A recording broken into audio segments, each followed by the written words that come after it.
Isang kasambahay ang lumapit sa isang mayamang lalaki. Pinayuhan siyang huwag maglakbay kasama ang kanyang asawa. Kinabukasan, isang marangyang sasakyan ang dumaan sa tapat ng kanyang payak na tirahan. Pinunasan ni Romina ang kanyang noo. Nanginginig ang kamay habang mahigpit na hinahawakan ng basahan. Ang matapang na amoy ng disinfectant ay humahalo sa banayad, ngunit mahalimuyak na pabangong tila sumasakop sa bawat sulok ng silid ng hotel. Mahigit 2 taon na niyang nililinis ang mga kwartong ito, na tinitirhan ng mga taong tila hindi man lang namamalayan ang kanyang presensya. Dumadaan sila na parang hindi siya nakikita, para bang bahagi lang siya ng tanawin, tulad ng makintab na marmol na sahig o ng nakabitin na mga chandelier sa lobby. Ang araw na iyon ay nagsimula tulad ng dati. Pumasok si Romina sa suite ni Rolando Lopez, isang kilalang bilyonaryo, upang gawin ang karaniwang gawain, magpunas, mag-vacuum at umalis bago pa siya mapansin. Bihira niyang makita si Rolando ng malapitan, palagi itong abala, laging may kasama, halos hindi tumatagal sa kanyang kwarto. Ngunit ang araw na iyon ay kakaiba. Habang pinupunasan niya ang mesa sa tabi ng kama, narinig niya ang pabulong, ngunit matatalim na boses mula sa kabilang silid. Napahinto si Romina, hawak ang basahan. Hindi na bago sa kanya ang makarinig ng mga usapan ng mga bisita, ngunit may kakaiba sa diskusyong iyon. Natagpuan niya ang sarili niyang nakikinig ng mas mabuti.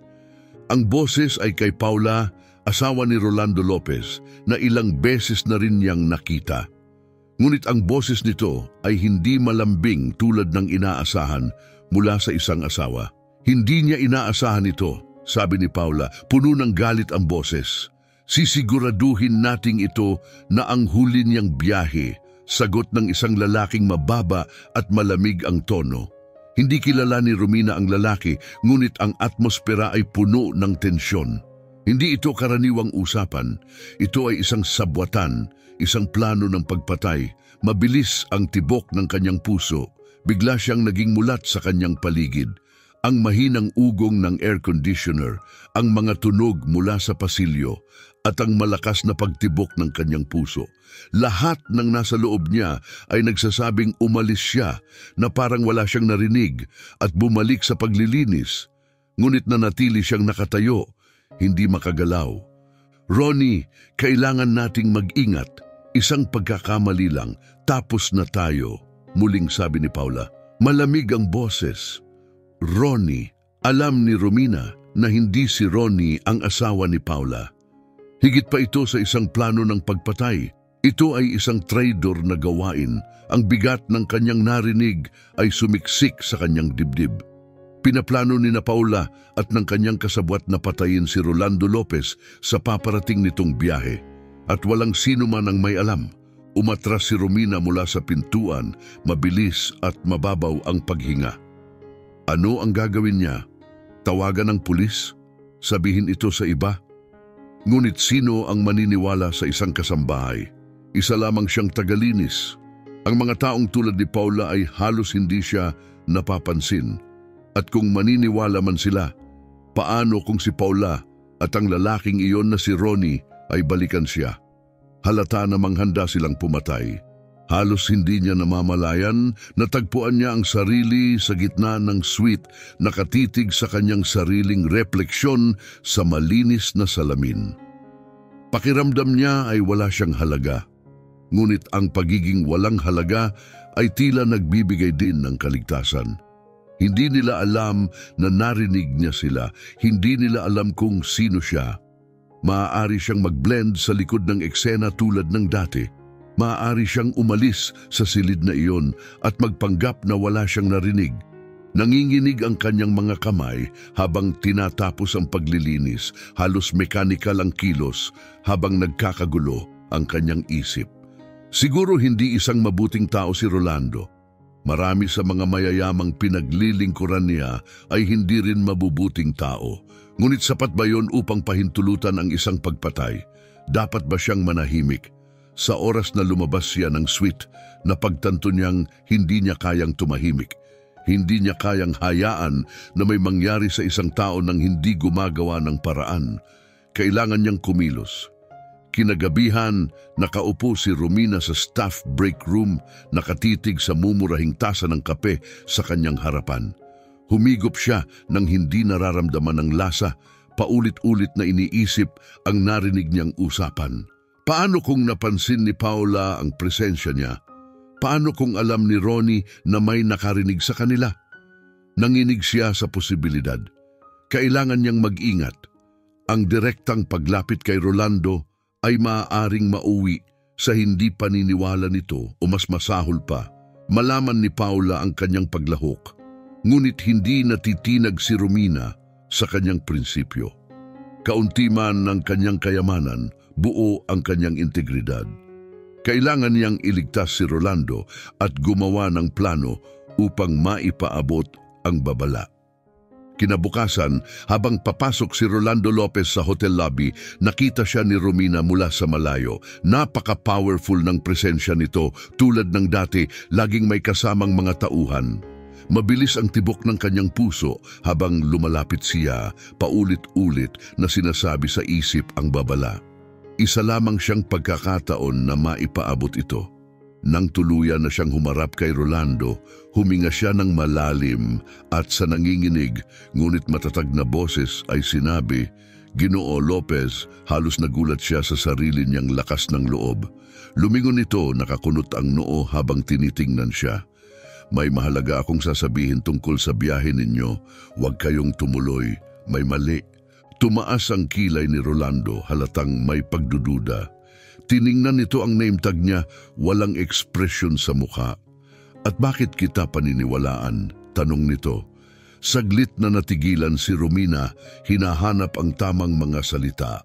Anuman ang kanyang maging reaksyon, alam niyang ginawa na niya ang kanyang bahagi. Naipaabot na niya ang babala. Nananatiling nakatayo si Romina, hindi gumagalaw, habang pinapanood si Rolando na naglalaho sa mataong labi. Ginawa na niya ang lahat ng kaya niya. Nasa kamay na ngayon ng lalaki ang susunod na hakbang. Malakas ang tibok ng puso niya habang mabigat ang mga yapak niyang bumalik sa staff area, puno ng kaba at pangamba. Paano kung balewalain ni Rolando ang babala niya? Paano kung itinuloy ni na Paula at Ronnie ang kanilang madilim na balak? Ang bigat ng sikretong dala niya ay tila hindi niya kayang tiisin. Lumipas ang kanyang shift na parang isang malabong panaginip. Ang mga kamay niya ay gumagalaw ng automatiko sa paglilinis, habang ang isip niya ay nasa umaga pa rin, iniisip ang kanilang pagtatagpo. Nagtaka siya kung anong uri ng tao si Rolando. Kung siya ba ang tipo na magpapahalaga sa ganoong babala o kung tulad ng karamihan sa mga mayayamang bisita, babaliwalain niya ito. Habang naglalakad si Romina sa masiglang kalye ng New York ng gabing iyon, hindi niya maiwasan ang malalim na kaba na gumagapang sa kanyang isipan. Ang lungsod ay buhay na buhay sa paligid niya. Ang walang humpay na busina ng mga taxi, mga nagtitinda sa kalsada na sumisigaw, mga turista na kumukuha ng litrato. Ngunit ang tanging naiisip niya ay ang usapang narinig niya sa suite ng hotel. Ang masiglang atmosfera ng lungsod ay biglang naging mabigat at hindi niya maalis sa isip ang takot na maaaring alam na nina Paula at Ronnie na natuklasan ang kanilang plano. Pagdating sa kanyang simpleng apartment, naging mas nakakapanghina ang katahimikan. Pabalik-balik siyang naglakad sa makitid na pasilyo, punong-puno ang isipan ng pinakamasasamang posibilidad. Maaari kayang napansin ni Paula ang kanyang pakikinig. Paano kung nahulaan na nila na may nakakaalam?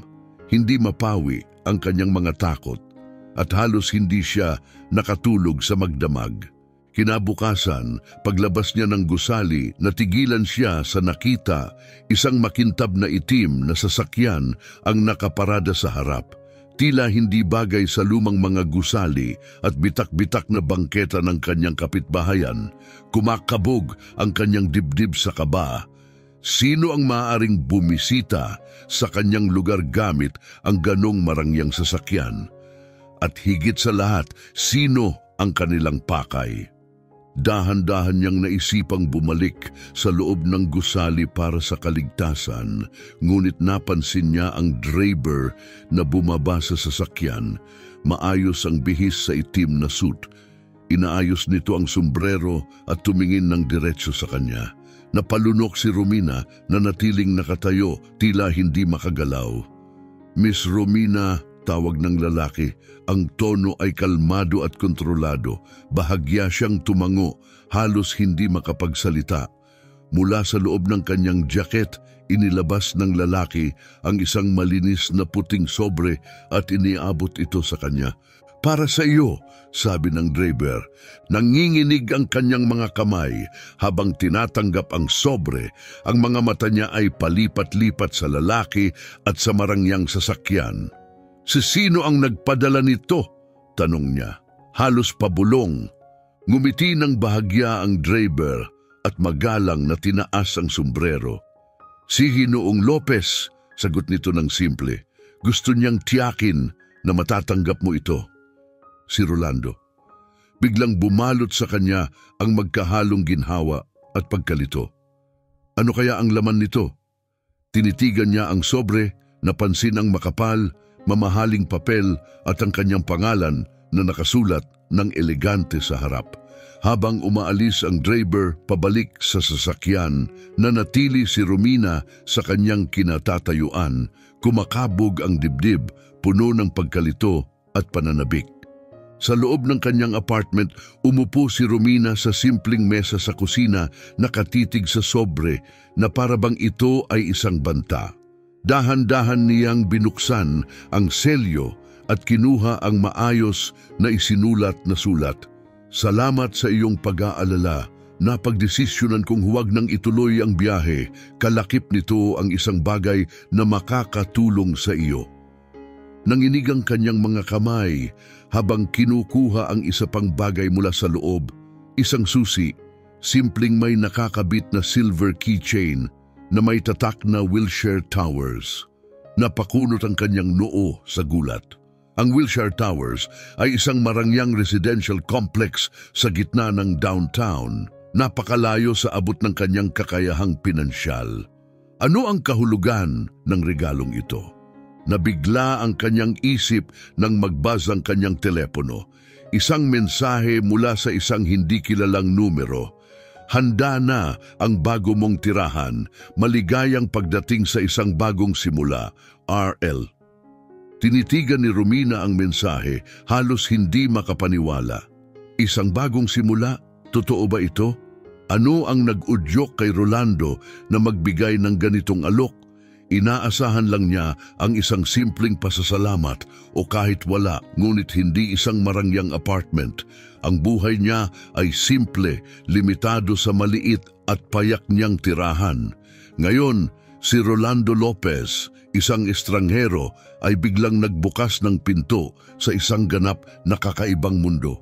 Naglakad-lakad siya, pilit iniintindi ang mga pangyayari, parang imposible. Bakit gagawa ng ganong klasing hakbang ang isang bilyonaryo dahil sa babala ng isang simpleng kasambahay? Ngunit kahit marami siyang tanong, alam niyang malaki ang pagbabagong mangyayari sa kanyang buhay. Habang papalubog ang araw, naglakad si Romina papunta sa Wilshire Towers.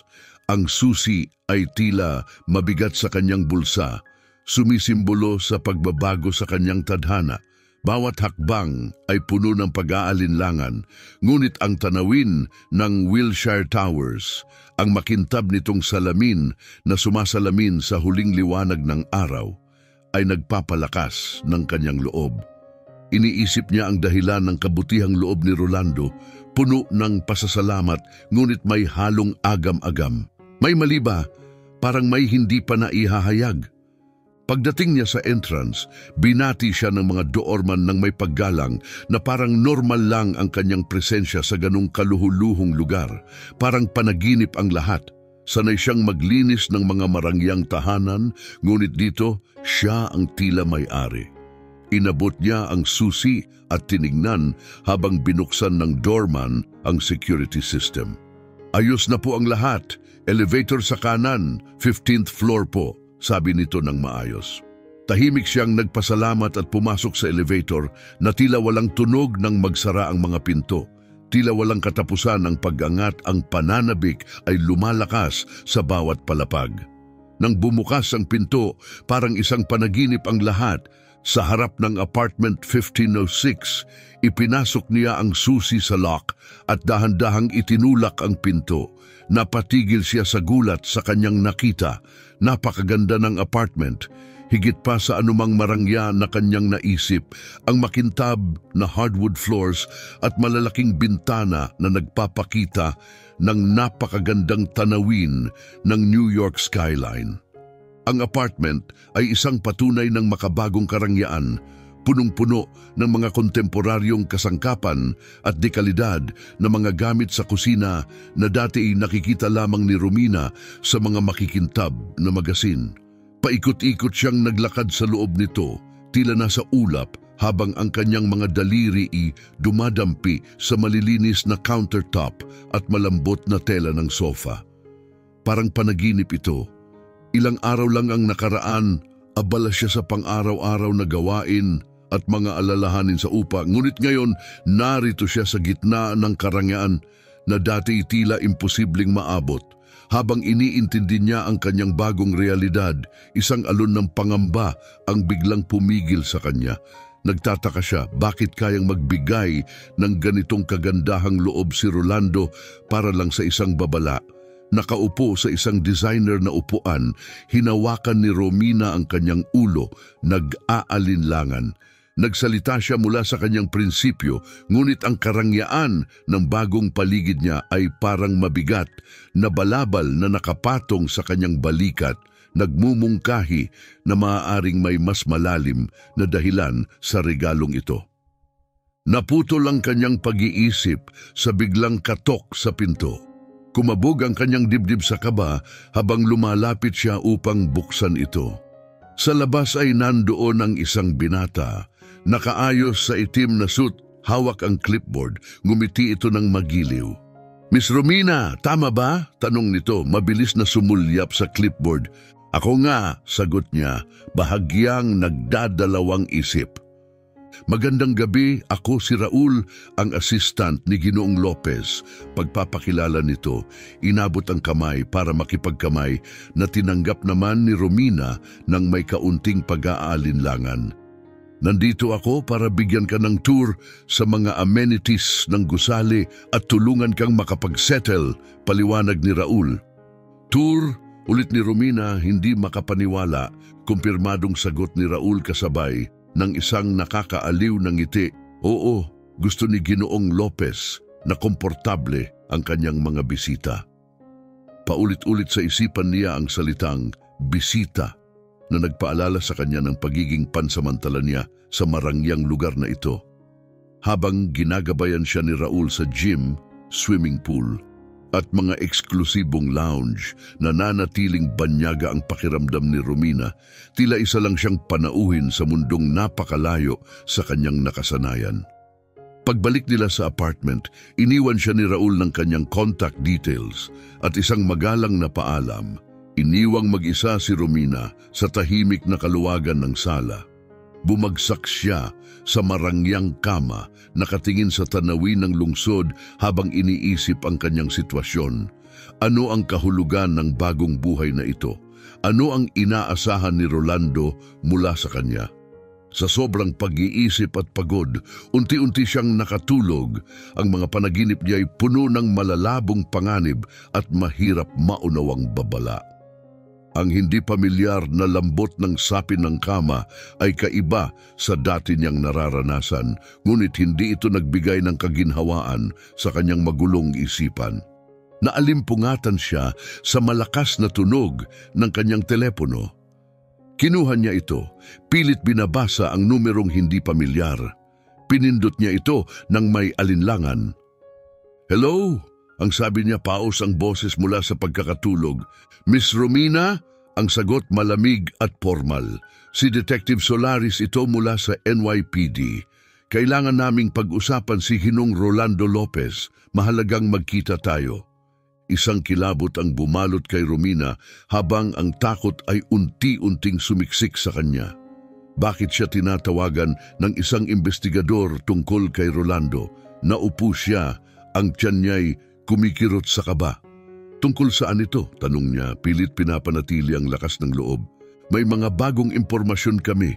Dahil sa mga kamakailan mong ugnayan kay Ginoong Lopez, kailangan naming makausap ka ng personal. Maaari ka bang pumunta sa istasyon ngayong araw? Ang tono ng investigador ay matigas, puno ng urgency. Tumitibok ng malakas ang puso niya. Bumalik sa isip niya ang pag-uusap tungkol sa isang biyahe.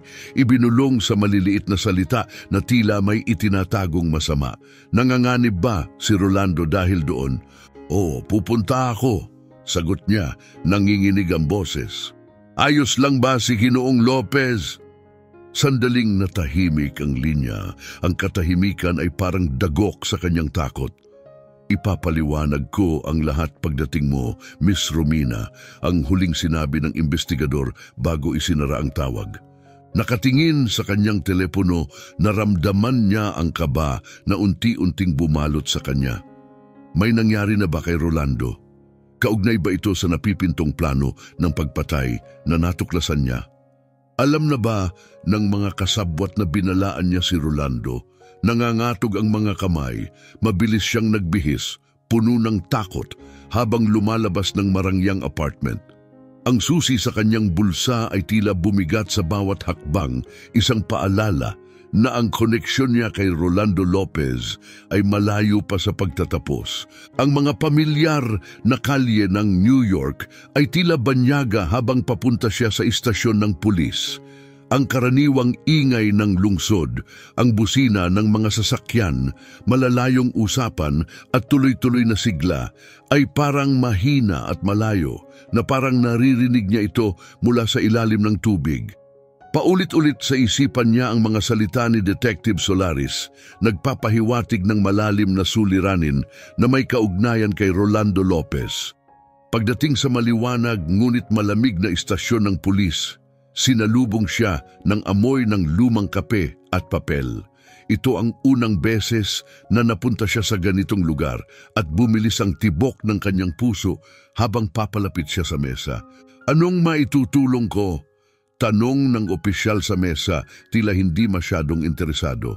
"Nandito ako para makita si Detective Solaris," sagot ni Romina, mas maayos na ang boses, pilit hinuhugot ang lakas ng loob. Tumango ang opisyal at itinuro ang direksyon. Sa pintuang iyon, pangalawang opisina sa kanan.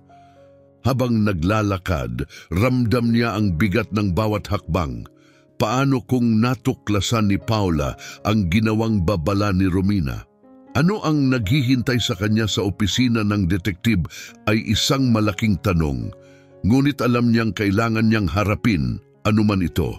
Ang posibilidad na may kinalaman si Ronnie ay nagdagdag ng panibagong antas ng komplikasyon at panganib sa magulo ng isipan ni Romina.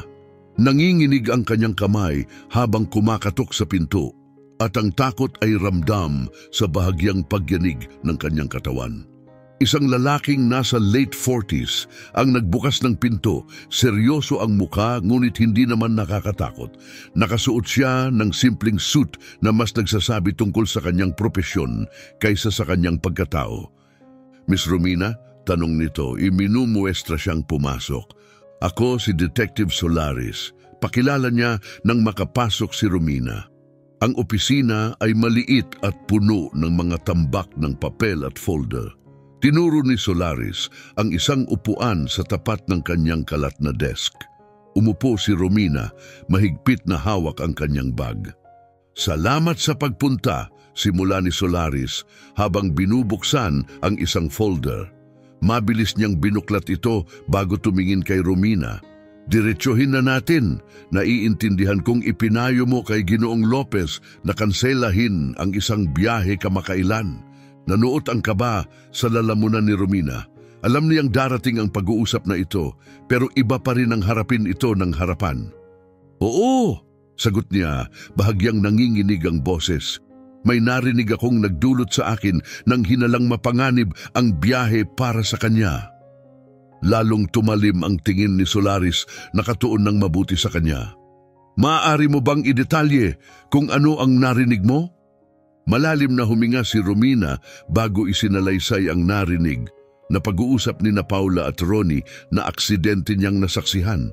Inilarawan niya ang tono ng kanilang usapan, ang nakakakilabot na mga salita ni Paula tungkol sa pagtiyak na iyon na ang huling biyahe ni James. Habang nagsasalita siya, mas lalong bumigat ang kanyang kaba at tumibok ng malakas ang puso niya.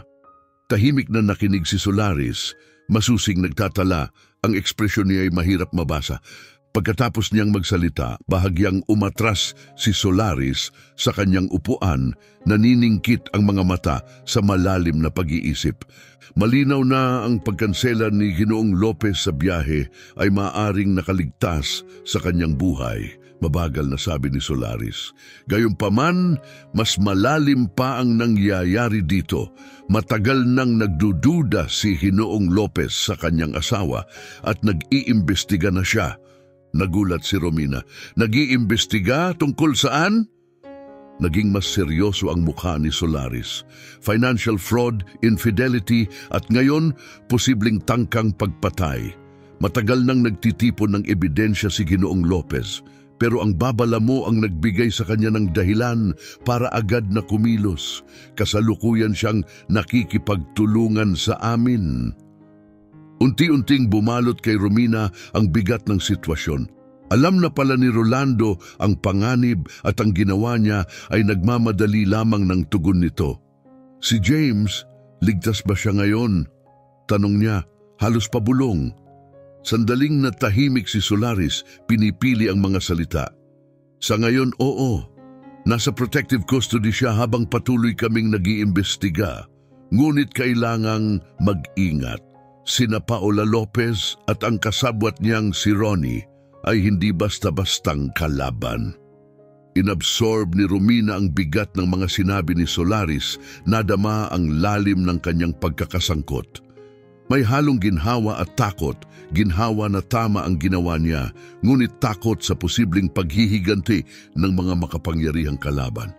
Salamat sa iyong katapangan, dagdag ni Solaris. Ang boses niya ay bahagyang mas malambot. Ang babala mo ang nagligtas sa buhay ni Ginoong Lopez. Gayunpaman, sa halip na maibsan, lalo pang tumindi ang kaba ni Romina. Ang ideya na kayang pumatay ni na Paula at Ronnie ay nakakayanig. Ano kaya ang magagawa nila kung malaman nilang siya ang sumira sa kanilang plano? Tumayo si Solaris, senyales na tapos na ang pagpupulong.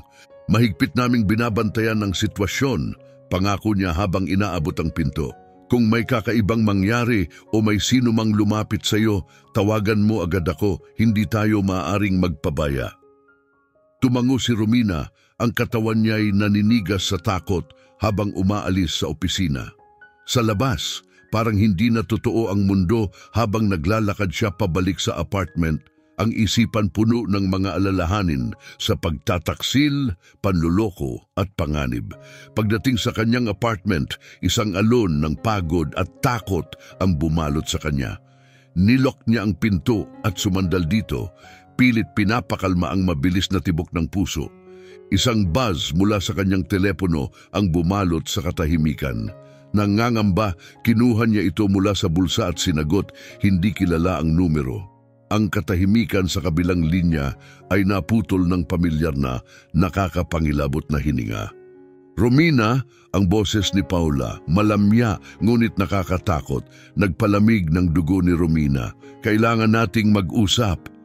Puno ng takot ang kanyang sikmura habang napagtanto niyang alam na ni Paula ang kanyang numero.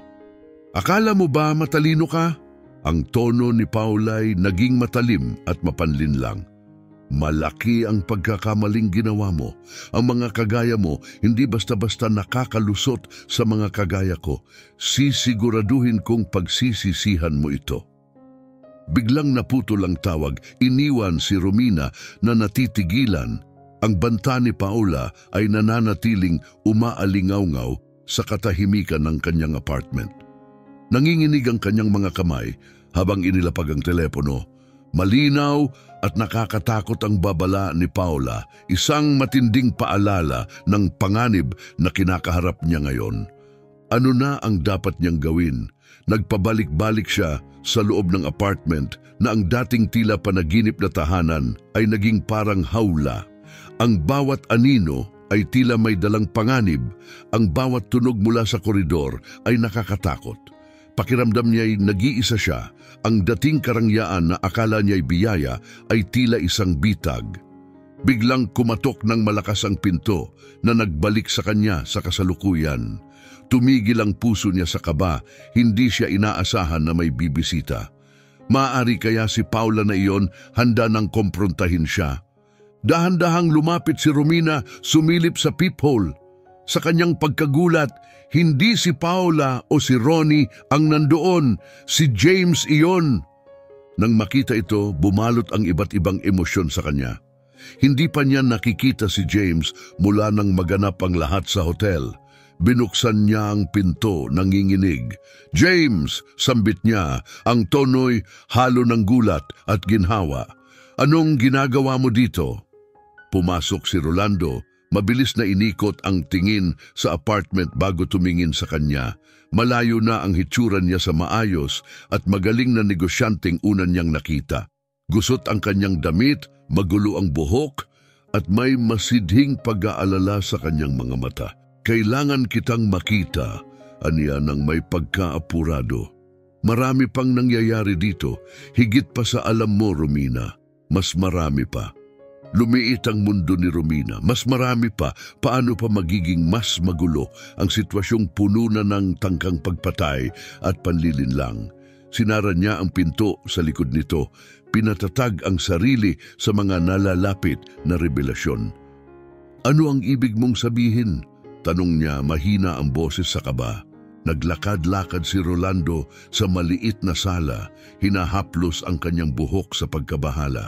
"Matapos ang babala mo tungkol kina Paula at Ronnie, mas lalo akong naghinala, pero hindi ko inakala ang lawak ng lahat ng ito.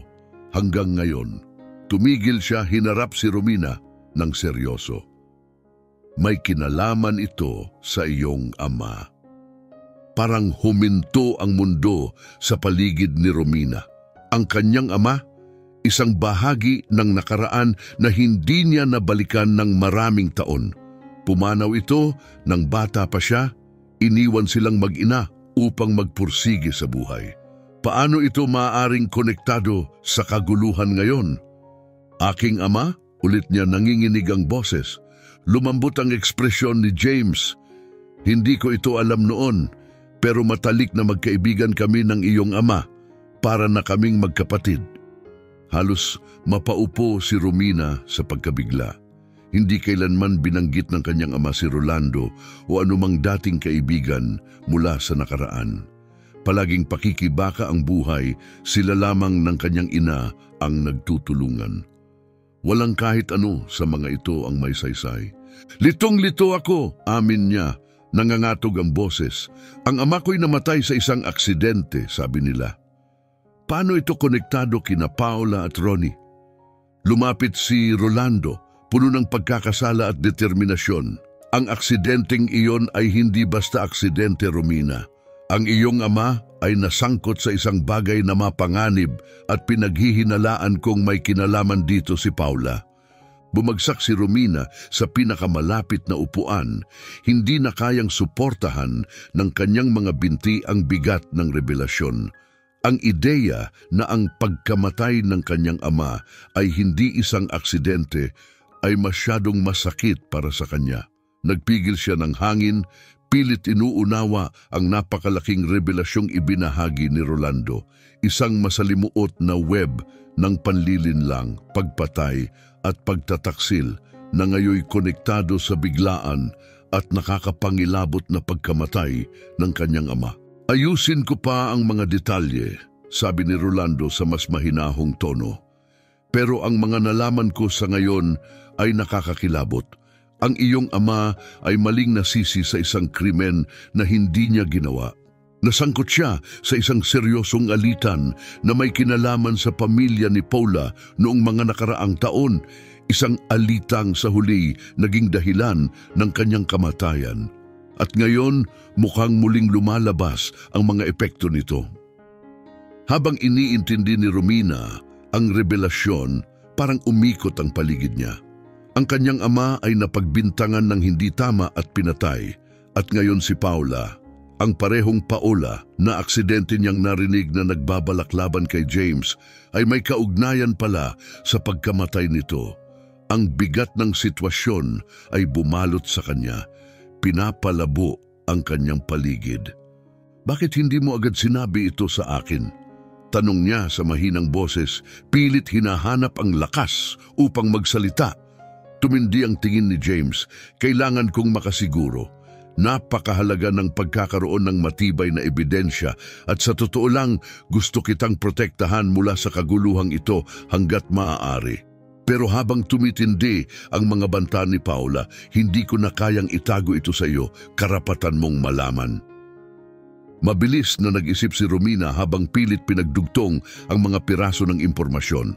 Ang buhay ng kanyang ama ay hindi inaasahang nakaugnay sa buhay ni James at ngayon siya ay nasa gitna ng isang dekadang lumang sabuatan na hindi lamang pumatay sa kanyang ama kundi ngayon naglalagay din sa kanyang buhay sa peligro. Ano ang dapat nating gawin? Tanong niya. Ang boses ay mahina ngunit puno ng determinasyon. Paano natin siya mapipigilan? Ang ekspresyon ni James ay naging matatag. Kailangan nating magtipon ng ebidensya at ilantad ang lahat ng kanyang kasamaan. Kakailanganin ito ng oras at magiging mapanganib. Hindi na lang naglalaro si Paula, naging walang awa na siya at ang kaalaman niyang kasangkot ka ay nagpapahirap pa sa sitwasyon.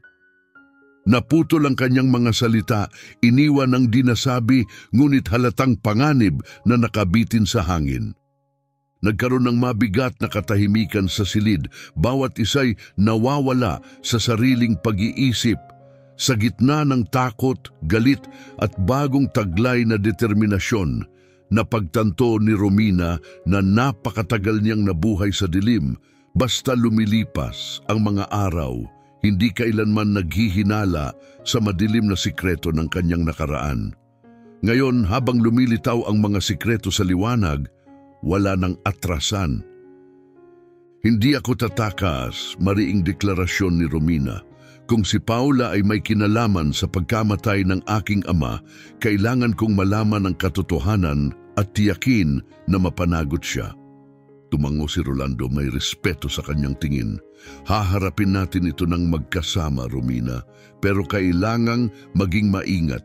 Si Paula ay isang makapangyarihang kalaban na papalibutan ng mga tapat na tagapagtanggol na gagawin ang lahat para sa kanya.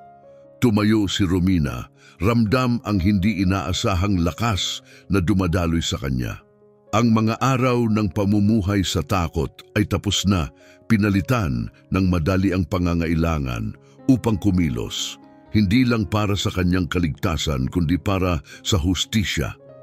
Ang kanyang ama ay hindi makatarungang kinuha mula sa kanya at ngayon si Paula ay nanganganib pang agawin ang mas marami. Ngunit ang dating mahiyain at halos di nakikitang katulong ay naglaho na, pinalitan ng isang babaeng handang ipaglaban ang kanyang karapatan. Ang mga iniisip ni Romina ay magulo. Kailangan niyang mahanap ang ebidensya. Hindi niya maaaring pabayaan na magtagumpay si Paula, hindi lalo na't may mga natuklasan siya. Ngunit paano siya, isang pangkaraniwang tao, haharap sa isang kasing bangis ni Paula? Ang tsansa ay tila laban sa kanya, ngunit hindi kasama sa plano ni Romina ang sumuko. Biglang naputol ang pag-iisip niya nang magatubiling magsalita si Solaris. Mayroon pa akong sasabihin, aniya ng maingat. Nag-iimbestiga rin si Rolando tungkol sa iyong kasaysayan. Natuklasan niyang ikaw ang lehitimong tagapagmana ng bahagi ng ari-arian ng iyong ama. Ang kayamanang di makatarungang kinuha ng ama ni Paula nang itakwil niya ang iyong ama. Kumislap ang pagkabigla sa mga mata ni Romina. Oo, kinumpirma ni Solaris, ang koneksyon mo kay Rolando ay hindi lang sa pagkakaibigan ng inyong mga ama. Ayon sa batas, may karapatan ka sa malaking halaga, isang kayamanan na matagal nang itinago ng pamilya ni Paula. Nagbago ang realidad sa paligid ni Romina. Namuhay siyang naghihirap, hindi alam na may malaking mana palang kaakibat ang kanyang pangalan. Ngayon, ang nakakagulat na katotohanan ito ay biglang inihayag sa kanya. Desperado si Paula na patahimikin ka, patuloy ni Solaris. Ang katotohanan ay maaaring magwasak sa kanyang mundo. Napaatras si Romina labis na naapektuhan. Ang mga piraso ng mapanganib na palaisipan ay nagtutugma na, bumubuo ng isang nakakatakot at mapanganib na larawan. Higit pa sa isang tagapanood sa mga mapanlinlang na balak ni Paula, siya ay tunay na banta sa lahat ng itinatag ni Paula. Hindi lang tungkol sa pera para sa akin, pagpapahayag ni Romina matapos ang sandaling pagmumuni-muni. Hinahanap ko ang hustisya para sa aking ama. Tumango si Solaris, halata ang kanyang paghanga. Makakamit natin yon, ngunit kailangan mong mag-ingat. Hindi titigil si Paula hanggang sa sigurado siyang hindi ka banta. Naramdaman ni Romina na bumilis ang tibok ng kanyang puso. Mas malalim na siya sa intriga kaysa sa kanyang inasahan, ngunit hindi na siya maaaring umurong. Ninakaw ni Paula ang kanyang ama, ang pamana ng kanyang pamilya, at ngayon ay tinatarget na rin ang kanyang buhay. Nagpasya si Romina na hindi niya hahayaang manalo ito. Handa akong gawin ang lahat ng kinakailangan. Matatag ang kanyang tono. Sa mga sumunod na araw, nalibing si Romina sa isang ulap ng kanyang mga iniisip tungkol sa kanyang ama kay Paula at sa sumabog na sekreto tungkol sa kanyang mana. Karamihan ay nagtatago siya sa kanyang apartment, labis na naapektuhan ng kanyang mga natuklasan. Bawat tunog ng kanyang telepono o anumang hindi inaasahang anino ay nagpapabilis ng tibok ng kanyang puso, natatakot na baka palapit na si Paula o ang kanyang kasabwat na si Ronnie. Ngunit ang takot na babae, isang linggo ang nakalipas ay nagbabago na. Bagamat nananatili pa rin ang takot, ngayon ay nalilimutan na ito ng bagong tuklas na determinasyon. Kung inaakala ni Paula na maaari niyang kunin ang lahat mula sa kanya, nagkakamali siya. Determinado si Romina na hindi hayaang mangyari iyon, kailanman. Si Rolando ay umupo ng relax, may pagmumuni-muni sa kanyang mukha. Binabantayan ko siya, madalas siyang pumunta sa isang bar sa sentro ng lungsod, isang lugar na hindi maglalakas loob pasukin ni Paula. Medyo tago ito at hindi madalas puntahan. Sa tingin ko, dun siya nakakatakas sa mga presyo ng grupo ni Paula. Mabilis na tumibok ang puso ni Romina dahil sa pagkabalisa. Ang ideya na haharapin si Ronnie ay nagdulot sa kanya ng takot, ngunit kung magagawa nilang ibunyag ni Ronnie ang kanyang nalalaman, maaaring magbago ito ng ihip ng kanilang laban. Kailangan nating kumilos agad, giit niya. May pagdududa si Paula sa akin. Kamakailan lang, hinarap niya ako at nagbanta. Nag-alala ang mukha ni James. Hinarap ka niya? Ano ang eksaktong sinabi niya? Bahagyang nanginginig ang boses ni Romina habang ikinukwento. Inakusahan niya ako ng malaking pagkakamali. Nagbabala na ang mga taong katulad ko ay hindi dapat hamunin ang mga taong katulad niya at inaasahang makakaligtas ng walang pinsala. Dumaloy ang galit kay James, nagningas ang kanyang mga mata. Hindi niya tayo matatakot. Hindi natin hahayaang magtagumpay siya. Tumango si Romina, isang bagong determinasyon ang nagpalakas sa kanyang loob. Mahalaga ang oras at kailangan nilang kumilos bago pa makapagpatibay ng kapangyarihan si Paula.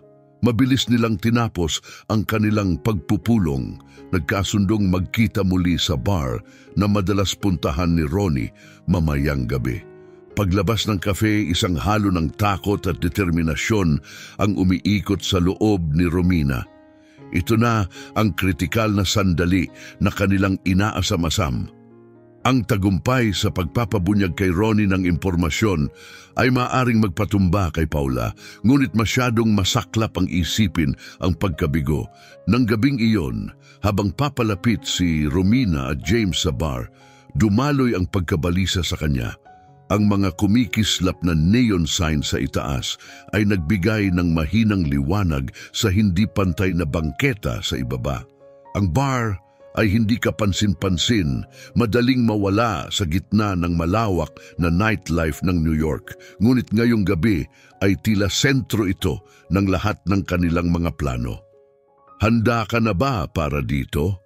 tanong ni Rolando, matatag ngunit puno ng tensyon ang kanyang tono. Lunok ni Romina ang kanyang kaba, tumango, kasing handa ng maaari. Magkasama silang pumasok sa bar, agad na nalubog sa mahinang ilaw at mahinang bulungan ng mga pag-uusap. Ang hangin ay puno ng amoy ng lumang serbesa at nananatiling usok, malayong iba sa kanilang karaniwang paligid. Idinagdag ang isang elemento ng panganib na tila angkop. Tulad ng inaasahan, naroon si Ronnie, nag-iisa sa dulong bahagi ng bar, abala sa kanyang inumin. Hindi niya agad napansin ang kanilang paglapit. Malakas ang kabog ng puso ni Romina habang lumalapit sila ni Rolando sa kanya. Si Rolando ang unang nagsalita, binasag ang katahimikan. "Ronnie?" Biglang umangat ang ulo ni Ronnie, lumawak ang kanyang mga mata sa pagkabigla. Sandaling nagmukha siyang handang tumakas, ngunit mabilis na umupo si Rolando sa tabi niya, epektibong hinaharangan ang kanyang daan palabas. "Kailangan nating mag-usap," sabi ni Rolando, mababa at matatag ang tono. Tumingin si Ronnie mula kay Rolando patungo kay Romina. Ang kanyang mukha ay nagpapahiwatig ng pagdududa. Anong ibig sabihin nito? Lumapit si Romina, pinanatili ang kanyang kalmado sa kabila ng umiikot na pagkabalisa sa loob niya. "Tungkol ito kay Paula, alam namin ang buong sitwasyon." Saglit na nagdaan ang anino ng takot o marahil ay pag-aalinlangan sa mga katangian ni Ronnie. Nanatili siyang tahimik, naghihintay ng karagdagang detalye. "Nasangkot ka sa isang seryosong sitwasyon, Ronnie," patuloy ni Rolando. Ang kanyang boses ay tumatagos sa mabigat na hangin. "Ngunit hindi ito kailangang magtapos ng masama para sa iyo. Kung makikipagtulungan ka sa amin, maaari kaming mag-aalok ng proteksyon, ngunit kailangan mong makipagtulungan sa amin laban kay Paula." Hinigpitan ni Ronnie ang kanyang panga habang kinakabahan siyang tumingin sa paligid. Malinaw na ang salungatan sa kanyang mga mata. Maliwanag na mas naiugnay siya kay Paula dahil sa mga benepisyo at pamumuhay kaysa sa katapatan. Kung makaramdam siya ng banta sa kanyang seguridad, maaari siyang lumiko. Mahinang bulong ni Ronnie. "Hindi mo naiintindihan kung ano ang kaya niyang gawin." Lumapit pa si Romina, mahinahon, ngunit mapilit ang kanyang tono. "Alam ko na siya ang responsable sa kamatayan ng aking ama. Alam ko gagawin niya ang lahat para protektahan ang sarili, ngunit hindi mo kailangang malunod kasama niya, Ronnie. May paraan palabas para sa iyo." Nanatiling tahimik si Ronnie sa isang tense na sandali. Ang bigat ng sitwasyon ay nakabitin sa hangin. Sa wakas, malalim siyang huminga, bumigay ang kanyang paglaban. "Sige," bulong niya, "ibabahagi ko ang alam ko." Ang pag-amin ni Ronnie ay mahina at maingat, ngunit ito'y tumama kay Romina at Rolando ng may napakalaking puwersa. Sa mahinang ilaw ng bar, napapalibutan ng bulong ng iba pang mga parokyano. Ang bigat ng kanilang natutunan mula kay Ronnie ay tila halos surreal. Ang mga pagkakasala ni Paula ay mas malawak at mas kasuklam-suklam pa kaysa sa inisyal na napagtanto ni Romina. Hindi mapakali si Ronnie, maingat na sinusuri ang bar, kalahating umaasa na lumitaw si Paula. "Hindi mo ito maintindihan," sabi niya, nanginginig ang boses. Hindi lang niya protektahan ang sarili, Winawasak niya ang mga banta. Ang mga sumusuway sa kanya ay hindi lang nawawala, they're obliterated. Naninigas ang lalamunan ni Romina habang hinahanda niya ang sarili. Ipaliwanag mo kung ano ang ibig mong sabihin, bulong niya. Napabuntong hininga si Ronnie, minasahe ang kanyang noo. Walang awa siya, mabuti siyang tinuruan ng kanyang ama. Nagplano sila ng mga scam, nakibahagi sa pandaraya at namahala ng mga iligal na transaksyon sa ilalim ng mesa sa loob ng maraming taon. Lahat ay hindi napansin. At sino mang magtangkang ibunyag sila ay hindi lang pinatatahimik. They're erased. Ang iyong ama ay hindi ang kanilang unang biktima. Nakaset ang panga ni Rolando at ang kanyang mga mata ay naglalagablab sa galit. Okay lang sa'yo ang lahat ng ito? Ang tono niya'y mababa ngunit puno ng tindi. Kakuntsaba ka sa pagtatakip niya ng mga pagpatay. Napaurong si Ronnie, bakas ang saglit na pagsisisi sa kanyang mukha. Hindi ko lubos na naintindihan noong una. Akala ko'y tungkol lang ito sa pera. Pero nang masangkot na ako, sinigurado ni Paula na wala ng atrasan. Pinagmasdan ni Romina si Ronnie na may halong pagkapuot at awa. Kahit na mahina ang kanyang paninindigan, siya'y nakikipagtulungan ngayon. Alam niyang kailangang manatiling nakatuon sa kanilang layunin.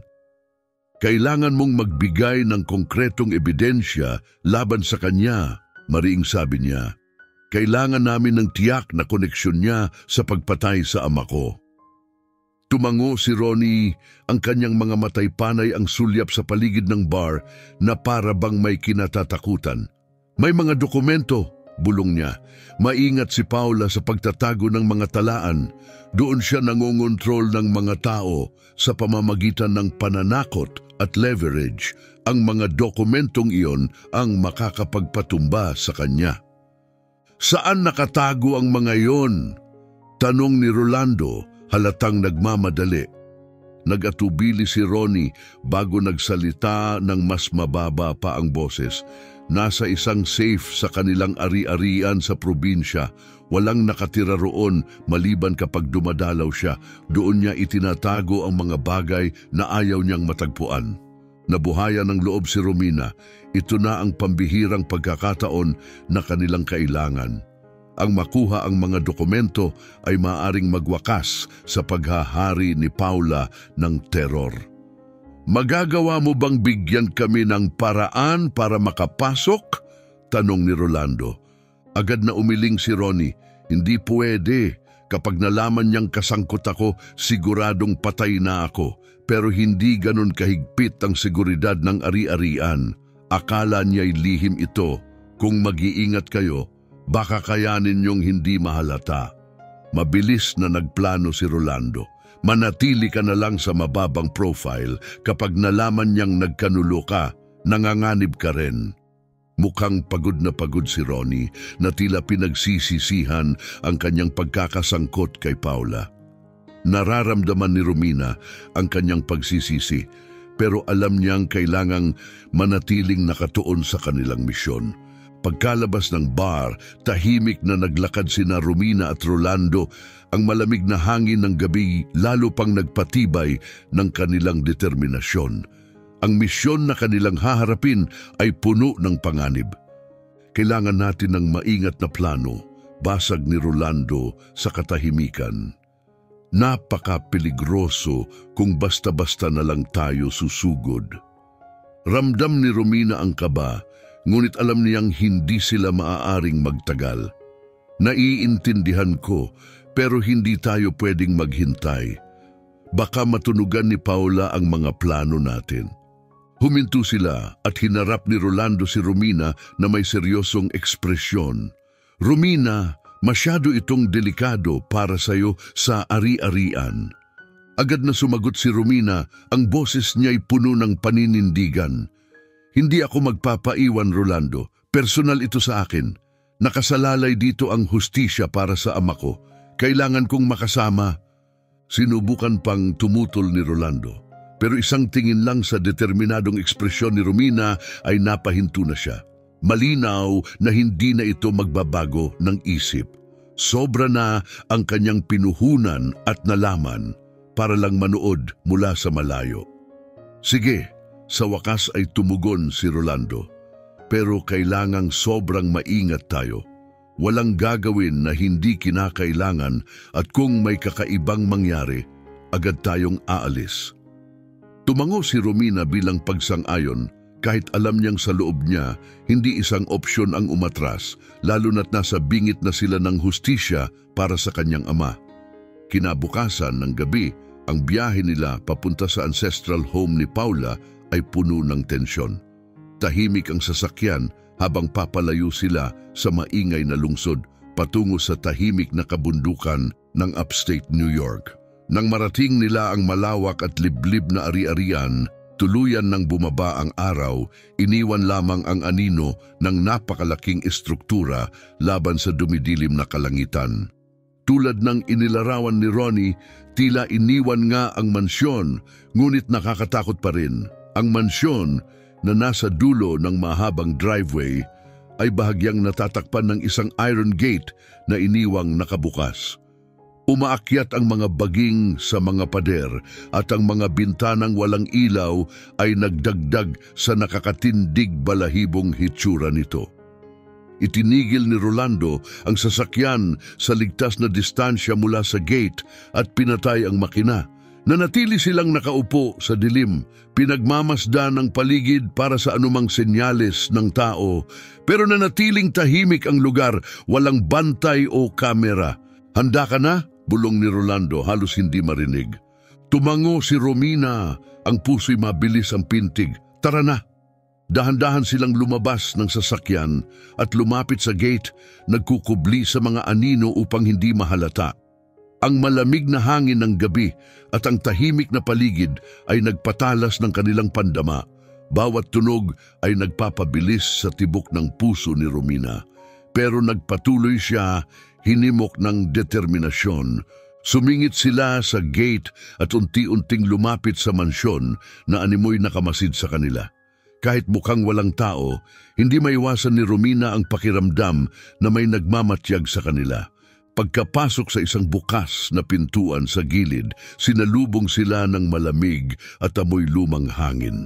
Ang loob ng mansyon ay kasing eerie ng labas nito, madilim at puno ng alikabok na para bang matagal nang hindi natitirhan. Tahimik nilang nilibot ang mga pasilyo, ang bawat tunog ng kahoy at ihip ng hangin sa sirang mga bintana ay tila nagdadala ng babala. Pero nagpatuloy sila patungo sa ikalawang palapag kung saan naroon ang sinasabing taguan ng mga dokumento, isang maliit na opisina na may lihim na panel sa dingding. Habang nakapasok na sa study, agad nagsimula si Rolando sa paghahanap ng nakatagong panel na binanggit ni Ronnie. Samantala, nagbantay si Romina sa pintuan, ang kanyang pakiramdam ay alisto sa anumang senyalis ng abala. Mabilis ang tibok ng kanyang puso at ang bawat segundo'y tila lumalawig ng parang oras. Biglang marahang nagmura si Rolando, nakita ko na. Nahipo niya ang nakatagong latch at sa isang banayad na tunog, dumulas ang panel upang ibunyag ang isang maliit na nakabaong steel safe. Nakaramdam ng panibagong pag-asa si Romina. Ito na ang mga dokumentong posibleng magpatumba sa harapan ni Paula. Ngunit ang kanilang sandali ng tagumpay ay saglit lamang. Nang marinig nila ang mga yabag na papalapit, unti-unting lumalakas. Nanlamig ang dugo ni Romina. Hindi tayo nag-iisa, bulong niya, halatang may takot sa kanyang boses. Binilisan ni Rolando ang kilos, ang kanyang mga kamay ay nagmamadali upang buksan ang safe. Habang ang safe ay nag-click at nabuksan at sinimulan ni Rolando ang paglipat ng mga dokumento sa kanyang bag, tumigil ang mga yabag sa tapat ng pintuan. Mahina ngunit mariin na bulong ni Romina, kailangan nating umalis ngayon na. Ngunit bago sila makalabas, unti-unting bumukas ang pinto at nakita nila si Paula sa pintuan, ang mukha'y nakakabingi sa katahimikan at may nakakalukong ngiti sa kanyang mga labi. Heto na pala, anas ni Paula. Ang kanyang boses ay puno ng poot. Ang maliit na katulong ay natututo ng bagong mga trick. Naramdaman ni Romina ang takot na bumalot sa kanya habang nakatingin si Paula sa kanya. Ang nakakalokong ngiti nito'y lalong lumalawak. Ang silid ay tila lumiit sa paligid ni Romina. Bawat anino'y tila nagiging mas nakakatakot. Bawat daanan ay nagiging napakalayo. Naisip niyang ihanda ang sarili para sa sagupaan, ngunit ang realidad ng pagharap kay Paula dito sa madilim na pasilyo ng mansyon ay nakakapanghina. Nakatayo si Rolando malapit sa safe, mahigpit na hawak ang mga dokumento. Ang hangin ay nagngangalit ng tensyon, puno ng banta ng mga kalkulado ni Paula na kilos. Impressive, biro ni Paula habang humakbang palapit. Ang tono nito'y malambot ngunit halatang hindi nagulat. Romina, alam kong matapang ka, pero pasukin ang bahay ng pamilya ko? Ang tapang mo naman. Mabilis ang tibok ng puso ni Romina, ang kanyang instinct ay sumisigaw na tumakas. Ngunit tinatakpan ni Paula ang tanging daanan palabas. At doon, sa likod ni Paula, gumalaw ang isang anino. Si Ronnie, pinatunayan ng kanilang pinakamasamang hinala ng kanyang pagtatraidor. Nagmamadaling humakbang si Rolando palapit, ang galit nito'y halatang pinipigil. Tapos na ito, Paula, nasa amin ang lahat, ang mga panluloko mo, ang mga krimen mo. Tapos ka na. Ang tugon ni Paula ay isang scoff, isang mababa at mapanlibak na tawa. Oh, Rolando, kayong dalaway masyadong inosente.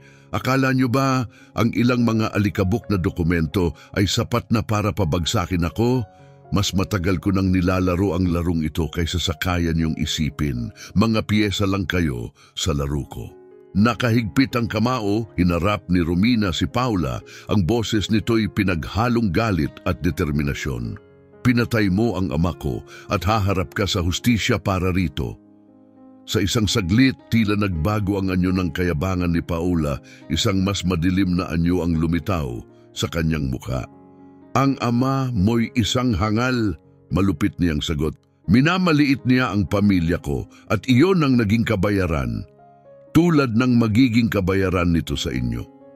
Bago pa makakilos si Romina o Rolando, sa isang kumpas ng daliri ni Paula, pumasok si Ronnie sa silid. Walang sigla ang kanyang mukha at ang kanyang mga matay puno ng kalungkutan. Hawak niya ang isang baril, dahilan upang bumagsak ang pakiramdam ni Romina. Ayokong humantong ito sa ganito, mahina niyang sabi, tila may pagsisisi sa tono. Pero si Paula, sinisigurado niyang walang natitira kahit isang dulo. Nanigas si Rolando sa tabi ni Romina, mabilis ang tingin nito kay Ronnie at kay Paula. Alam niya ang sitwasyon, nasa laban sila para sa kanilang buhay. Hindi mo kailangang gawin ito, Ronnie, malumanay na sabi ni Rolando. Ang boses nito'y mahinahon at kalkulado. May paraan para makaalis ka rito, narito kami upang iligtas ka. Tumingin si Ronnie kay Paula, ang ekspresyon nito'y tila nagdadalawang isip. Nakita ni Romina ang saglit na pag-aalinlangan sa kanyang mga mata. Hindi siya likas na marahas. Isa lamang siyang taong naiipit katulad nila. Lumapit si Paula, ang tono'y matalim at mapang-udyok. Ronnie, kung hindi mo aayusin ito, ako na ang bahala. At maniwala ka, hindi ako magiging malinis tungkol dito. Lalong tumigas ang hawak ni Ronnie sa baril at napakagat siya sa labi. Bumilis ang paghinga ni Romina, ang utak nito'y nag-iisip ng paraan upang makatakas ng buhay. Sigurado siyang hindi talaga kakampi ni Ronnie si Paula. Ang takot lamang ang nagtutulak sa kanya at ang takot ay maaaring magdulot ng pagkakamali. Ronnie, malumanay na simula ni Romina, bahagyang lumapit habang nakataas ang kanyang mga kamay bilang tanda ng kapayapaan. Hindi mo kailangang gawin ito. Pinagsasamantalahan ka lang niya. Kung itutuloy mo ito, magiging alipin ka niya habang buhay. Nangumuyom ang mga mata ni Paula sa galit, ngunit nagpatuloy si Romina, ang tono'y matatag at malinaw. Kapag pinutok mo ang baril na iyon, magiging kanya na ang buhay mo. Pero kung papanig ka sa amin, makakalaya ka. Maaari kang magsimula ulit. Namuo ang tensyon sa silid. Tanging ang tibok ng puso ni Romina ang naririnig niya. Nagdadalawang isip si Ronnie, ang kanyang mga matay naglalakbay kay Romina at Paula, pinag-aagawan ng takot at pag-asa. Naramdaman ni Paula ang kanyang pag-aalinlangan, kaya't lumapit pa siya. Ang boses ay banta. Ronnie, huwag kang maging hangal. Alam mo kung ano ang magiging kapalit kung magkamali ka. Nanginig ang kamay ni Ronnie, ang baril ay bahagyang gumalaw. Pigil ang hininga ni Romina, taimtim na nananalangin na manaig ang kanyang konsensya. Ang pagkabalisa at pagdududa ay halatang halata sa kanyang kilos. Ngunit pagkatapos, unti-unting lumambot ang ekspresyon ni Ronnie at bahagyang ibinaba ang hawak sa baril. Pasensya na, mahinang sabi ni Ronnie, ibinababa ang baril. Ang mukha ni Paula'y napuno ng galit. Hangal ka! Sigaw niya, tumatakbo papunta kay Ronnie, ngunit mas mabilis si Rolando. Agad siyang humakbang, hinawakan ang braso ni Paula at pinaikot ito paharap sa likod niya sa isang mabilis at matatag na galaw. Napasigaw si Paula sa galit, ngunit hindi bumitiw si Rolando, nananatiling matibay ang hawak niya. Ronnie, kunin mo ang sandata, maring utos ni Rolando, at mabilis na yumuko si Ronnie upang pulutin ang baril kung saan ito bumagsak. Malakas ang tibok ng puso ni Romina, punong-puno ng adrenaline. Nahuli na nila si Paula, nakuha na ang mahalagang mga dokumento at hawak na nila ang susi upang tapusin ang matagal na nilang kalbaryo. Subalit habang pinipigilan nila si Paula, isang mas malalim na pag-unawa ang bumalot kay Romina. Higit pa ito sa pagkatalo ni Paula, ito'y paghahanap ng hustisya para sa kanyang ama, pagtubos sa mga taon na nawala sa kanya at pagbawi ng buhay na ninakaw mula sa kanya. Nagpupumiglas si Paula sa mahigpit na hawak ni Rolando, ang kanyang mukha'y puno ng galit. Akala niyo ba'y nanalo na kayo? Singhal niya ng may kamandag. Hindi pa ito ang katapusan. Nanatiling malamig ang tingin ni Rolando habang pinapalakas ang pagkakahawak. Tapos na ito, Paula. Ngunit unti-unting kumalat ang isang mapanganib na ngiti sa mukha ni Paula. Napaka-inosente mo, Rolando. Ganun ka pa rin. Akala mo ba talaga hindi ako handa? Isang malamig na kirot ang naramdaman ni Romina sa mga salitang yon. Si Paula ay hindi kailanman sumusuko ng madali. Biglang pumailan lang ang tunog ng mga papalapit na yabag sa buong mansyon at sumikip ang tiyan ni Romina sa takot. Paparating na ang mga tauhan ni Paula, ubos na ang oras nila. Kailangan na nating umalis agad, ani Ronnie, nanginginig ang boses. Sumang-ayon si Rolando, hinihila si Paula papunta sa labasan. Ngunit dama ni Romina ang tumitinding kaba. May hawak na silang ebidensya, ngunit ibang usapan ang makalabas ng buhay. Palapit na ang mga puwersa ni Paula at nasa kalagitnaan sila ng kuta nito. Habang nagmamadali silang tumakbo sa mga pasilyo, pumailan lang ang nakakatakot na halakhak ni Paula sa likuran nila. Lahat kayo'y tiyak na mamamatay, wika nito ng may panunuya. Hindi nyo palang alam. Ngunit hindi nagpatalo si Romina. Hindi ngayon, hindi kapag malapit na ang tagumpay. Kailangang makatakas sila, kailangang magtagumpay. Pagdating nila sa pintuan ng mansyon, lumalakas ang tunog ng mga yabag sa likod nila. Tumingin si Rolando kay Romina, determinadong nakatingin. Lumapit ka, sabi niya. Malalagpasan natin ito. Tumango si Romina, malakas ang kabog ng kanyang puso. Ang takot ay isang luho na hindi niya maaaring payagan sa ganitong kritikal na sandali. Sa huling sulyap sa nakakatakot na mansyon, tumakbo sila palabas sa malamig na hangin ng gabi, ngunit malayo pa ang kaligtasan. Sa dulo ng driveway, Naroon ang grupo ng mga tauhan ni Paula, kitang-kitang ang kanilang layunin habang itinutok ang kanilang mga baril. "Takbo!" sigaw ni Romina. Pilit na iginigiit ang kanyang mga binti mula sa pagod sa pagtakas. Mahigpit na hinawakan ni Rolando si Paula habang tumatakbo sila papunta sa kanilang sasakyan. Nagpasabog ng putok ang mga kalaban, ngunit hindi sila tumigil. Ang paghinto'y kahulugan ng kamatayan. Nang marating nila ang kotse, umaling-awngaw ang mga putok, hati ang tahimik na gabi. Yumuko si Romina ng automatiko, mabilis ang tibok ng kanyang puso habang sumilong siya sa upuang pangpasahero. Tinulak ni Rolando si Paula sa likod, isinarado ang pinto at sumigaw, "Umandar na!" Inapakan ni Ronnie ang silinyador at humarurot ang kotse paalis sa driveway, nilalayuan ang papalapit na panganib mula sa mansyon. Habang humihingal si Romina, nakatingin pabalik sa papalayo nilang silweta ng mansyon, patuloy pa rin ang tunog ng mga putok sa dilim. Halos hindi sila nakatakas. Si Paula na ngayoy nakatali sa likod gamit ang mga lubid na nahanap ni Rolando ay galit na nakatitig. Ang pagkataloy hindi nababawasan ang kanyang galit. Nakatutok si Romina sa kalsada. Sa kabila ng panganib na kanilang hinarap, hawak nila si Paula at ang mga ebidensya. Nanalo sila kahit sa ngayon. "Nagtagumpay tayo," bulong ni Romina. Bahagya lang ang lakas ng kanyang boses sa ingay ng makina. Tumango si Rolando, hindi inaalis ang mata sa kalsada. "Tapos na ito, Romina, hawak na natin siya." Ngunit habang tumatakbo sila sa dilim ng highway, hindi maalis sa isip ni Romina ang mga banta ni Paula. Patuloy na nag-e-echo ang halakhak nito, nakakatakot pa rin.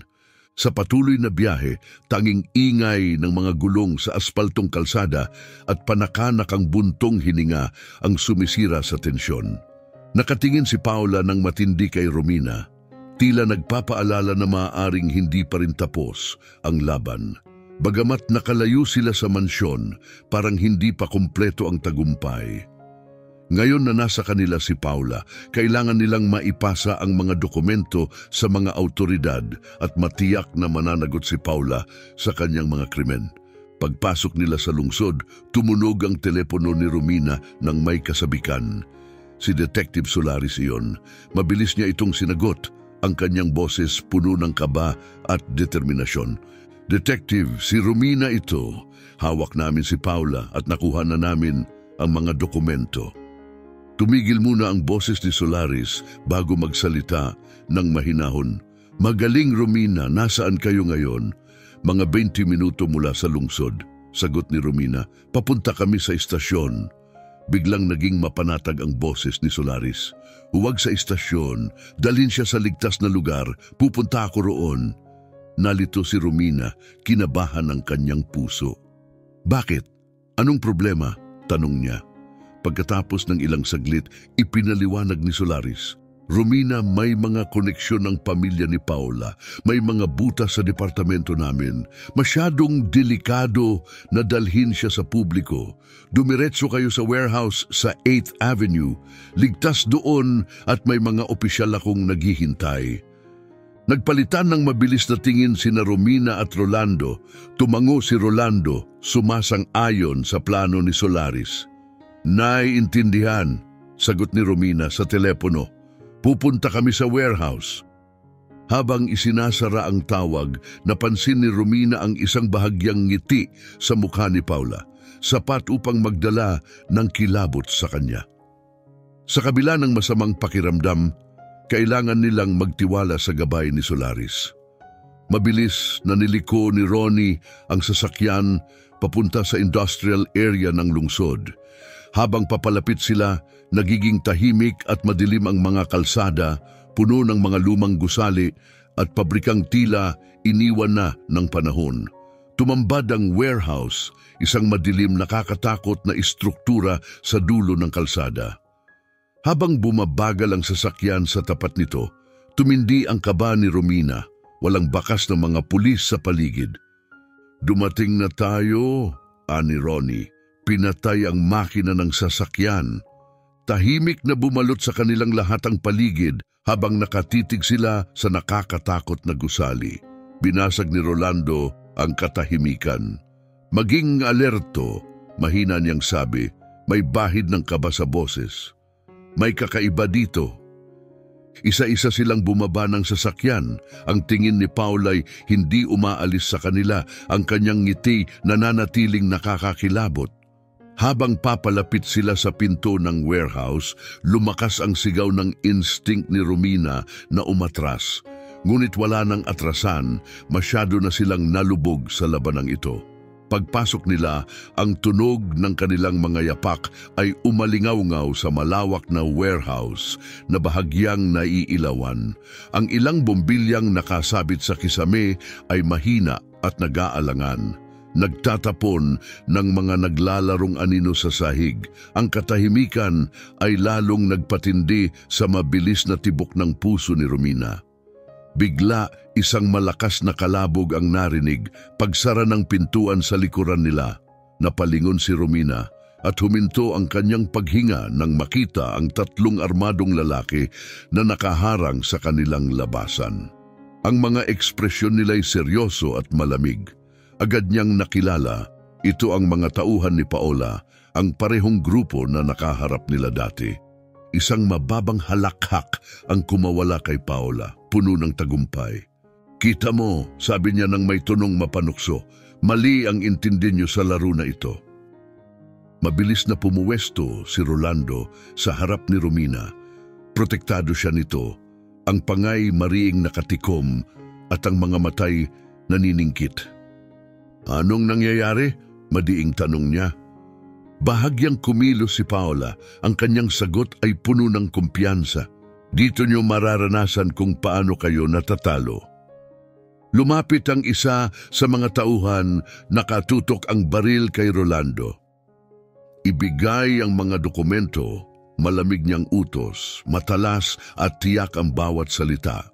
Sa harap ng delikadong sitwasyon, mabilis na nag-iisip si Romina ngunit pinanatili ang kalmadong panlabas. Si Rolando, nananatiling matatag, hinigpitan ng hawak sa bag na naglalaman ng mahahalagang dokumento. Hindi ito para sa inyo, maring sagot niya. Ang matalim na klik ng baril na isinagad ay nagpatindi sa tensyon. Ito na ang huling babala. Sa kalagitnaan ng nakakatensyong patimpalak, isang boses mula sa kadiliman ang biglang bumasag sa katahimikan. Bitawan ang mga baril ninyo. Napalingon si Romina at ang kabay na palitan ng gulat. Lumitaw si Solaris kasama ang mga opisyal na armado at nakatutok sa mga tauhan ni Paola. Isang alon ng kaginhawaan ang dumaloy kay Romina, ngunit nanatili pa rin ang tensyon. Lumapit si Solaris nang may determinadong mga hakbang. Ang tingin ay nakapako kay Paola. Dito na ito magtatapos, madiin niyang sinabi. Tapos ka na. Sandaling nagbago ang ekspresyon ni Paola at nagkaroon ng maliit na pag-asa si Romina. Mabilis na dinisarmahan ng mga opisyal ni Solaris ang mga tauhan ni Paola at kinuha ang mga dokumento. Ang matinding tensyon ng mga nakaraang araw ay bumagsak sa katawan ni Romina. Nanginginig ang kanyang mga binti, ngunit nanatiling nakatayo. Pinapanood habang si Solaris ay lumapit kay Paola na may hawak na posas. Natapos ka na, Paola, mariing sabi niya habang nilalagyan ito ng posas. At ngayon, haharapin mo ang mga konsekwensiya.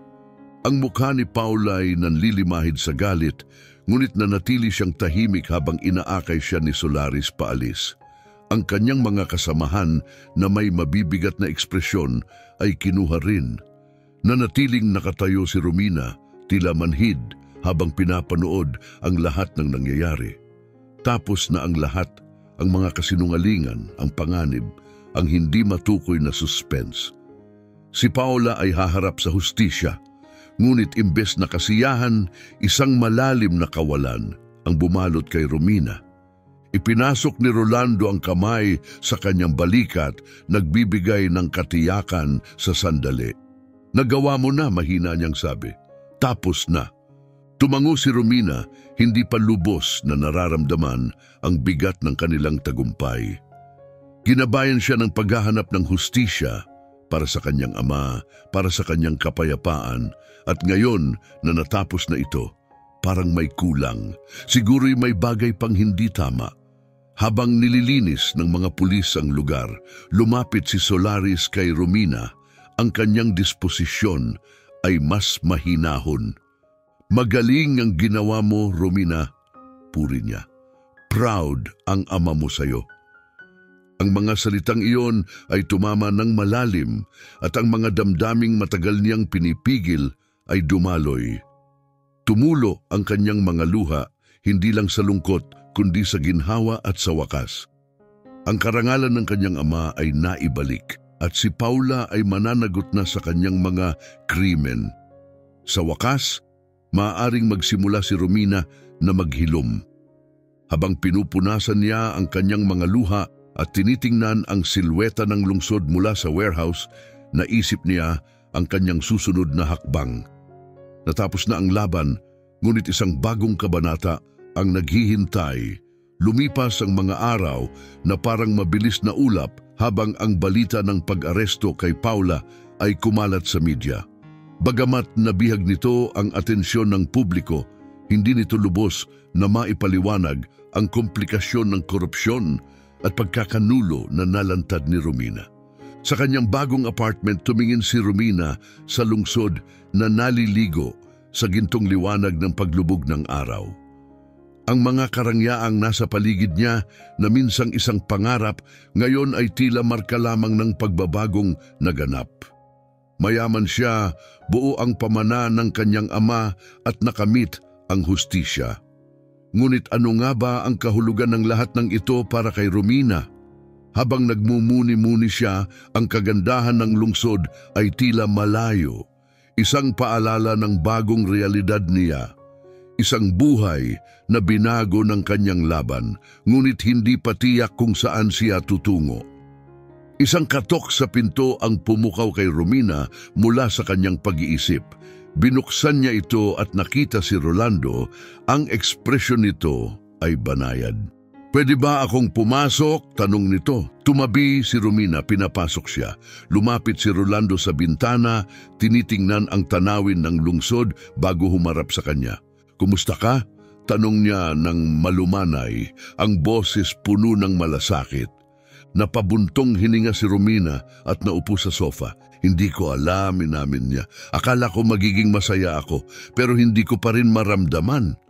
Sumabay si Rolando sa kanya sa sofa, ang kanyang presensya ay parang nakakaginhawang paghaplos. "Normal lang yan," sinabi niya ng may pag-unawa. "Matagal kang naghanap ng hustisya. Ngayon na tapos na, natural lang na hindi mo pa alam ang susunod na hakbang." Tumango si Romina bilang pagsangayon. "Tama, napakaabala ko sa paghihiganti para sa aking ama at pag-alam ng katotohanan, hindi ko naisip kung ano ang buhay pagkatapos nito.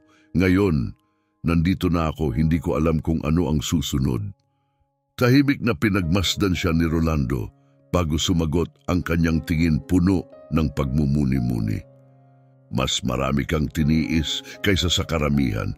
Aabutin ng panahon bago mo matuklasan kung ano ang gusto mo, pero tandaan mo, ito'y bagong simula para sa iyo. Pwede kang pumili ng landas na gusto mo." Napahinga ng malalim si Romina at sinandal ang likod sa sofa. "Yun nga ang problema. Hindi ko alam kung ano ang gusto ko. Ang buong buhay ko ay umiikot sa pakikibaka para mabuhay. Ngayon, sa dami ng posibilidad, parang nawawala ako." Lumapit si Rolando, ang kanyang mga matay puno ng malasakit. "Hindi ka nawawala, malaya ka marahil sa unang pagkakataon." Ang kanyang mga salita ay tumimo kay Romina. Binigyang liwanag ang kanyang kalayaan mula sa anino ng nakaraan. Malaya siyang bumuo ng kanyang sariling landas, ngunit ang kalayaang iyon ay nakakatakot din. "Ang hirap," inamin ni Romina. "Hindi ako sanay na may mga pagpipilian." Tumango si Rolando, malinaw ang kanyang pag-unawa. "Normal lang na maramdaman mo yan, Pero tandaan mo kung gaano ka kalakas. Natalo mo si Paula, nalantad mo ang katotohanan tungkol sa iyong ama. Kaya mong harapin ang panibagong yugtong ito. Unti-unting ngumiti si Romina. Hindi ko magagawa ito kung wala ka. Pag-amin niya, nakangiti si Rolando, bahagyang nagbibiro. Siguro, pero ikaw ang kumilos, ikaw ang hindi sumuko kahit sa pinakamabigat na sitwasyon. Tandaan mo, iniligtas mo rin ako. Lumapad ang kanyang ngiti, isang pag-asa ang unti-unting nag-aalab sa kanyang kalooban. Napagtanto niyang hindi niya kailangang malaman ang lahat ng sagot, ngunit nabawi na niya ang kanyang buhay. Si Rolando ay higit pa sa isang kakampi. Isa siyang matatag na presensya. Muling nagsalita si Rolando, binasag ang katahimikan. Huwag mong madaliin ang mga bagay. Harapin mo ito ng dahan-dahan at tandaan, nandito lang ako kung kailangan mo ako. Napatawa ng bahagya si Romina, mukhang kakailanganin kita. Nanatili silang magkasama sa katahimikan, pinapanood ang mga ilaw ng lungsod na kumikislap sa dilim. Unti-unting nawala ang bigat na bumabalot kay Romina. Naroon pa rin ito, ngunit mas magaan, mas kaya na.